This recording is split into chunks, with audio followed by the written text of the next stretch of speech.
বগুড়ার শাহজাহানপুরে তালাকপ্রাপ্ত স্ত্রীর সঙ্গে একই কক্ষে 2 ঘন্টা অবস্থান এবং পরে একসঙ্গে পলাতক। বগুড়ার শাহজাহানপুর থেকে আরিফ চৌধুরীর পাঠানো তথ্য ও ভিডিওচিত্রে সম্পাদক ও প্রকাশক মোহাম্মদ জাকির হোসেন মনুর প্রতিবেদনে দেখুন বিস্তারিত।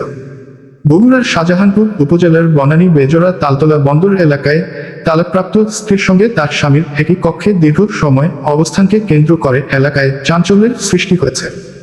স্থানীয়দের অভিযোগ, 2 তরুণী ও যুবক প্রায় 2 ঘন্টা একটি কক্ষের দরজা বন্ধ করে ভেতরে অবস্থান করেন। পরে স্থানীয় লোকজন ও গণমাধ্যম কর্মীরা ঘটনাস্থলে গিয়ে তাদের একই বিছানায় দেখতে পান বলে দাবি করা হয়েছে। স্থানীয় সূত্র ও পরিবারের দেওয়া তথ্য অনুযায়ী 2 তরুণীর নাম মোছাম্মদ সাথী আক্তার 22, তার বাবা মোহাম্মদ শাহজাহান আলী 55, পেশায় রিকশাচালক। তিনি জানান, পারিবারিকভাবে প্রথমে চাচাতো ভাই আলামিনের সঙ্গে সাথীর বিয়ে দেওয়া হয়। ওই বিয়েতে প্রায় 75,000 টাকা খরচ হয়েছিল বলে তার দাবি। পরবর্তীতে তাদের বিবাহবিচ্ছেদ হয়। এরপর সাথী আক্তার আব্দুল্লাহ আল নোমান 23, পিতা মোহাম্মদ কামরুল হাসান 55, মাতা মোছাম্মদ মুনিরা খাতুন বর্তমান ঠিকানা খান্দার মোড়ের সঙ্গে সম্পর্ক গড়ে তোলেন বলে পরিবার ও স্থানীয় সূত্রে জানা যায়। বিষয়টি জানাজানি হলে উভয় পরিবারের সম্মতিতে তাদের বিয়ে দেওয়া হয়। ওই বিয়েতে 2 লাখ টাকা দেনমোহর নির্ধারণ করা হয়েছিল বলে পরিবারের পক্ষ থেকে জানানো হয়েছে। পরবর্তীতে সাথী আক্তার ও নোমানের মধ্যেও বিবাহবিচ্ছেদ ঘটে বলে জানা যায়।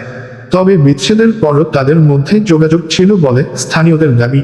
ঘটনার দিন সাথী আক্তারের মা আত্মীয়ের বাড়িতে গেলে ওই সুযোগে নোমান তার বাড়িতে আসেন বলে স্থানীয়দের দাবি। এরপর তারা সাথীর কক্ষে প্রবেশ করে দরজা বন্ধ করে প্রায় 2 ঘন্টা অবস্থান করেন বলে অভিযোগ ওঠে। এক পর্যায়ে বিষয়টি জানতে পেরে স্থানীয় কয়েকজন ও গণমাধ্যম কর্মী ওই বাড়িতে গেলে সাথী ও নোমানকে একই কক্ষে পাওয়া যায়।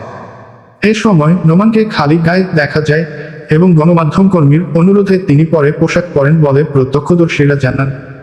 পরে তাদের কাছে জানতে চাওয়া হয়, পূর্বের বিবাহবিচ্ছেদের পর তারা পুনরায় বিয়ে করেছেন কিনা। এ বিষয়ে নোমান প্রথমে পূর্বের কাগজকে ভুয়া বলে দাবি করেন এবং পরে সেটি ভয় দেখানোর জন্য তৈরি করা হয়েছিল বলে জানান। স্থানীয়দের দাবি, কাগজটি সত্যায়িত ছিল। এক পর্যায়ে তারা স্বীকার করেন যে বিবাহবিচ্ছেদের পর নতুন করে তাদের বিয়ে হয়নি। এ সময় স্থানীয়রা প্রশ্ন তোলেন, শুধু কথা বলার জন্য হলে দরজা বন্ধ করে এত দীর্ঘ সময় একই কক্ষে থাকার প্রয়োজন কেন হয়েছিল। তবে তাদের মধ্যে কি ঘটেছিল সে বিষয়ে নিশ্চিত কোনো তথ্য পাওয়া যায়নি। ঘটনার পর স্থানীয়দের উপস্থিতিতে পুনরায় বিয়ে বিষয়ে আলোচনা হয় এবং একজন কাজীকেও ঘটনাস্থলে দেখা হয় বলে জানা গেছে। তবে উভয় পক্ষের পরিবারের কেউ সাক্ষী হিসেবে উপস্থিত হতে রাজি না হওয়ায় তাৎক্ষণিকভাবে বিয়ে সম্পন্ন হয়নি বলে স্থানীয়রা জানান। পরবর্তীতে নোমানকে বাড়ি চলে যেতে বলা হলে তিনি বাইরে বেরিয়ে পাশের একটি বাড়িতে অবস্থান নেন বলে অভিযোগ। এদিকে সাথী আক্তারের নিরাপত্তার কথা বিবেচনা করে প্রতিবেশীর বাড়িতে রাখা হয়, কিন্তু গভীর রাতে নোমানের সঙ্গে যোগাযোগ করে সাথী ওই বাড়ি থেকে নোমানের সঙ্গে চলে যান বলে দাবি করেছেন ওই প্রতিবেশী।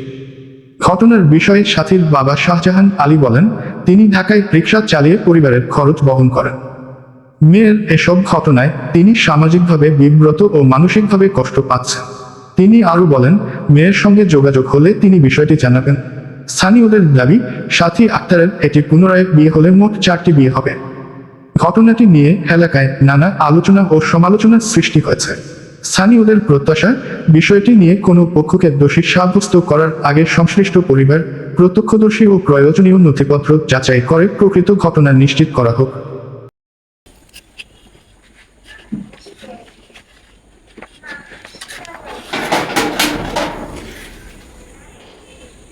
তোমার বাসায় কে আসছে? আমার হাজবেন্ড। হাজবেন্ড, একটু ভাই গেঞ্জিটা পরলে ভালো হয়। কি নাম আপনার? আমার নাম নোমান। নোমান।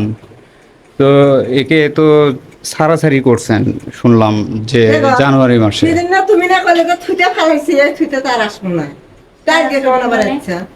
তো আজকে আবার এইরকম কেউ নাই বাসায়, আপনি আসছেন, এটা কেমন কথা?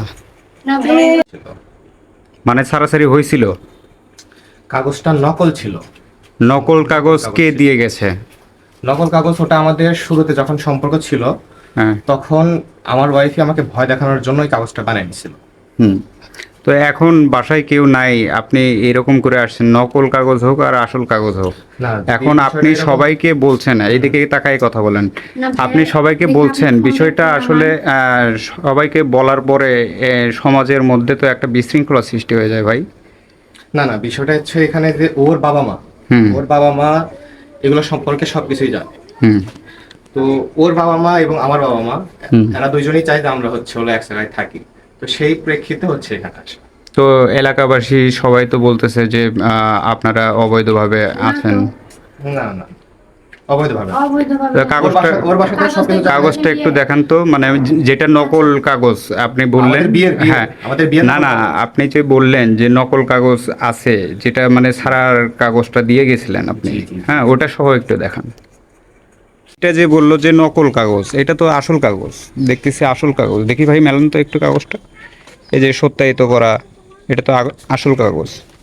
তাহলে এইরকম করে একটা বাসায়, আচ্ছা, খালি আমাদের বাসায় বিয়ের এরকম কাগজ করে দেখবেন আপনি? বিয়ে হয়েছে ও যদি এটাও আমার মানছি, husband না কিন্তু হতো, তাহলে ঘটনা আপনি হচ্ছে আসতো না। এরপরে যে মানে সারাসারি হয়েছে সেটার বিষয়ে বলছি।